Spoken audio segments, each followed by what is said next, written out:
Hello everyone, my name is SwingPoynt and welcome to another Reading Your Comments video. I don't really have much to say in terms of news. You guys already know that we are going to be having our streams on Wednesday, Friday, Saturdays. I told you guys the past couple of vlogs that we switched our Thursday to a Wednesday, but the time is the same. So 5 p.m. US Central on Wednesday, 5 p.m. US Central on Friday, 7 p.m. US Central on Saturday. So there's really not that much to explain. That's kind of weird. I usually have something to say. But since we don't have anything to talk about, let's just get straight into the comments here, huh? SwingPoynt, please play this free game on Steam called Moirai. I will not explain anything about it to you, so you may blindly experience it for yourself. Check it out. I've been getting this comment so much lately, and I don't know why. I don't know if some really big YouTuber like just played this game or something, but this game's been out for like ever, and I actually did a YouTube video on this game like forever ago. If you guys just like, if you ever are like, SwingPoynt, man, you should really play this game, or I wonder if SwingPoynt's played this, go ahead and look it up. Because I played this game literally years ago. Because I know the big twist that happens within the game. It's really cool.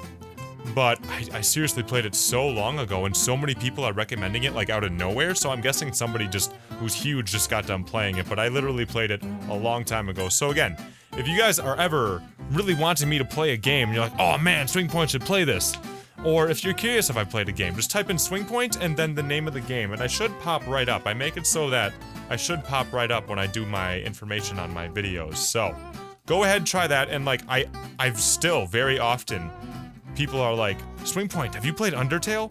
I mean, really all you gotta do is type in SwingPoynt Undertale, and then I would show right up, and you would see that I did the Genocide run, you'd see that I've done a Pacifist run, and you'd see that I completed the normal run as well. So to repeat one more time, if you're ever curious about if I've played a game or if any other YouTuber has played a game, just look it up on the search, and then if they haven't played it, it's not going to show up. If they did play it, it will show up. And if you guys could let me know why everyone is suggesting this game like out of nowhere, because it's like really old and a lot of people already played it, let me know, because I'm kind of confused. Aw, heck, you're at PAX South? Darn, if I would have saw your channel earlier, I could have met you, dude. Dude, I love going to PAX for the opportunity to meet people. That is one of the, okay, that is the reason I go to these PAX events. Like, yay, I can play video games if I wait in line for 3 hours. That's so fun.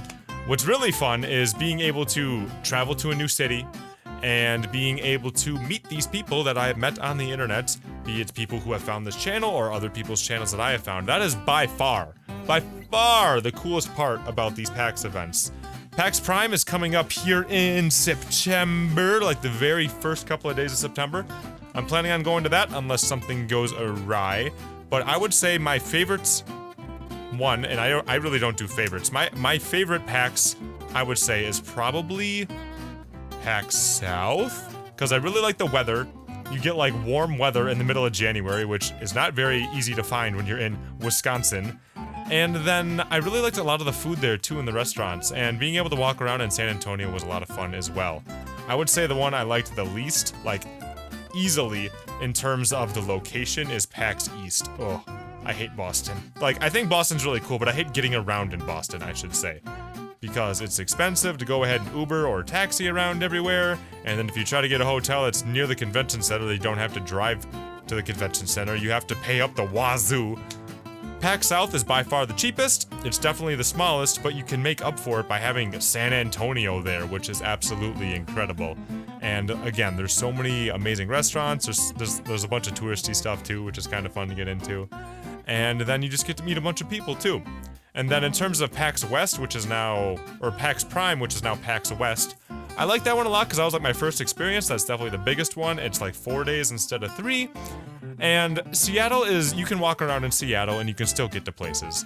So I'm kind of split between, I guess, South and PAX West, they call it now, but I definitely feel like I lean towards PAX South being my favorite one.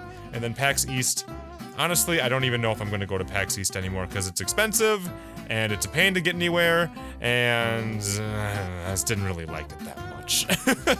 Because I feel like a big part of the experience is being able to walk around the city and enjoy that. I met so many amazing people at PAX East, and that was like by far the highlight of it because I met more people there than I've ever met before. But the city was just so obnoxious to get around. I did not like it at all. So, I don't know. We'll see. I definitely want to go to Prime, and I definitely want to go to more PAX Souths, because those are amazing. I describe stuff as gay. Is that not normal? I think it's more normal than it probably should be. And if people describe things as gay for like the definition of it, like being happy or whatever the original definition is, that's fine. But do people really do that? No. People usually, like 9 out of 10 times, use the word gay when they're describing something as gay as a derogatory term meant to like be offensive. So if you're ever saying like, oh man, that's so stupid, but you're like, oh man, that's so gay, to say what you mean as being stupid or dumb or some other thing that's not nice, don't do it. Like if you're younger and you hear your friends doing it, don't do it with them. And if you speak out about it, be like, hey, that's not nice, and they make fun of you for it, get new friends. Like seriously, just drop them. They are not mature enough yet to be your friend. Go ahead and find somebody who is actually worth your time, because that just shows that they're the type of person who is either mean on the inside or is too dumb to figure out how to be nice at that point in their life. So, because if they're not going to listen to you when you say, hey man, that's not nice, then they're really just kind of a jerk on the inside, I feel. They might grow out of it when they get older. People tend to do that, but I would just avoid them until then, in my opinion. How do you find so many awesome games to play on your channel? Okay, secrets, how I actually find games. So I just look at new releases. It's pretty much all I do, really. I look to see what's new or what's popular on Steam, on itch.io, and sometimes Game Jolt. There's really not a big science behind it. I just look at what the new games are. And then sometimes, if I get lucky, I randomly stumble across a game that I never heard of before, like Epic Dumpster Bear. I still need to play that. But I don't know, I just look for new things. I guess there's not really anything that I can tell you that's like, oh my god, this is how they do it. Like Death Road to Canada, I think, was the video that this comment was on. And really all I did was look up new releases, and it was on the new releases page on Steam. I clicked it, it looked really cool, gave it a shot, and voila. Are you gonna play Telltale Batman? Absolutely, I love Telltale games. A lot of you know I love Telltale games. I usually get those out like right away, like the whole episode out during that day. So I definitely plan on playing the Telltale Batman game. And I think what'll be really fun is to explore another side of Batman, because Batman's the type of character that, depending on like where you're reading about him or like how they wanted to present him, he's a very different character. He can be really dark, he can be really thoughtful, he can be really goofy, like if he's just dorking off with Robin. Like there's so many different interpretations of Batman, be it through movies, be it through comics, be it through cartoons. Like there's so many different places where Batman shows up, so I'm really interested to see how Telltale portrays him. But I have heard it's one of those things where you get to learn a little bit more about the serious side of Batman, which I think will be really cool. Swingy, I love the series. Also, quick question, are you excited to see Clementine in Season 3? This is the kind of build off of the Telltale thing we were just talking about. Yes, I am so excited. Oh my god, like I just freaking did a Death Road to Canada video where I have Clementine as a custom character in there. I'm so excited. I haven't looked too much into it, but I did see the trailer that they had at E3, and the biggest thing I was able to pull from the trailer is Clementine's older. She's with somebody we don't know. I think his name's Javier. And she lost part of her finger. I want to know how that happened. If you take a look as she's holding her pistol, you'll see that the tip of one of her fingers, like one of her ring fingers, I think, was chopped off. And recently, at the looks of it, because there's still a bandage on it, so I kind of want to know what happened. And it also, another thing I noticed, which I hope doesn't come back to haunt her, is that she let her hair grow out again. It's kind of like she's got those pigtails again, I think, if I recall. I could be wrong. Go ahead and correct me if I was wrong, but I'm pretty sure I recall seeing her having pigtails again. And Lee always told her to make sure she keeps her hair short, that way nobody grabs her, so I wonder if that's gonna come back to haunt her. I don't know. And I'm just speculating, we'll see. Oh my god, I'm so excited for it though. It's supposed to be coming out sometime in 2016. We're on the second half of 2016. We're in the last quarter of 2006. Okay, not quite. Last third of 2016, Telltale, get it going. I'm so excited for it. I like this preview thing that you do before the episode. It's a really nice touch. So the preview thing, I've done previews since the very first video on the channel, the Left 4 Dead, where I just like found a couple of dudes in a game and I recorded it with Fraps and just, yeah, this is a great video, I'm uploading it.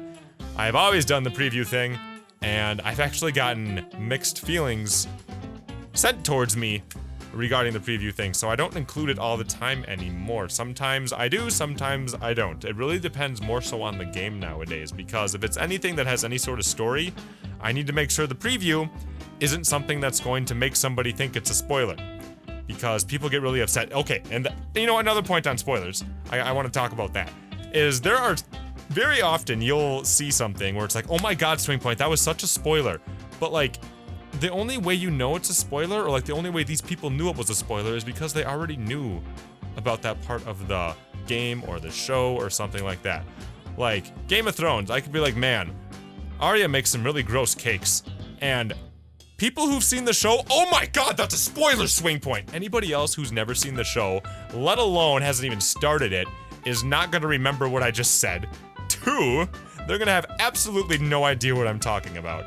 But in the comments, you'll see people that are like, SwingPoynt, that's such a spoiler, why'd you talk about that? And because people did not know yet, who are genuinely unaware of the story.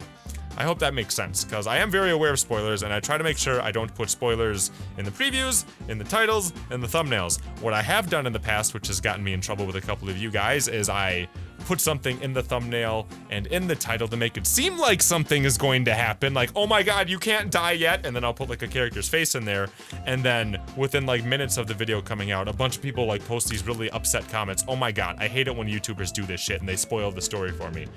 No, I didn't actually spoil anything for you, it's just that you didn't actually watch the video, so you thought something was spoiled for you. Because the reason why I do that is to like keep people on the edge of their seat during the whole video, to make them think it's gonna happen, but I've just kind of gotten away from that entirely because it doesn't work like that in practice. What actually happens is people just get really upset and they think something's being spoiled for them when it's actually not. So I guess to recap of the previews, I like it. I feel like it kind of gives you an idea of what's coming in the video, or just to like give you a little glimpse of the funnier stuff later in the video. But I kind of try to be very situational with it now, because sometimes it works out, sometimes it doesn't. Alright guys, that's all the comments I had picked out for today. Thank you guys so much for watching. I really appreciate it. If you enjoyed this video, make sure you smash it with a like. We are going to be live streaming tonight at 7 p.m. like we usually do on Saturdays. We're going to be playing all sorts of games. If you want to show up, make sure you're following me on Twitter, because that's the best way to make sure you get notified, because YouTube's pretty good about notifications, but if you've ever altered your settings with subscriptions, or sometimes YouTube just doesn't work at setting out notifications, your best bet is to follow me on Twitter. That way you know when I'm live streaming, because it always works on Twitter, and there might be a link in the description below, we'll see. So, thank you guys so much for watching, you guys are the best, and I'll see you in the next video that we do around here. Mwah, mwah, mwah. Meow.